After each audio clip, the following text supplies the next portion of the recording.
আজ একবারের জন্য জিমটা বন্ধ করে তারপরেই বাড়ি ফিরলাম। আজ ছিল আমার ছুটির দিন, আর তার সাথেই ছিল আমার বোনের এক্সাম, তাই প্রথমেই ওকে আজকে স্কুলে নামিয়ে দিয়ে এলাম। তারপর সোজা চলে গেলাম আমার জিমেরতে। যেহেতু আজকে আমার ছুটির দিন ছিল, তাই ছুটির দিনে ব্যায়ামের সময়সীমাটা অনেকটাই বেড়ে যায়।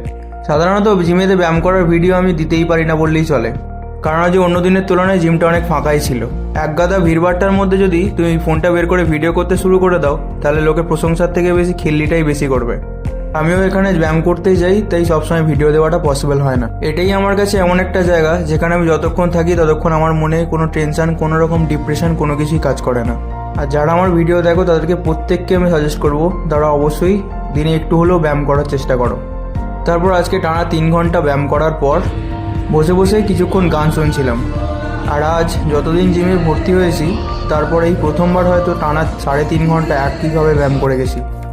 আর আজ জিম টোটালি পুরো ফাঁকা হয়ে গেছিলো। শেষে আমি আর দাদা ছিলাম।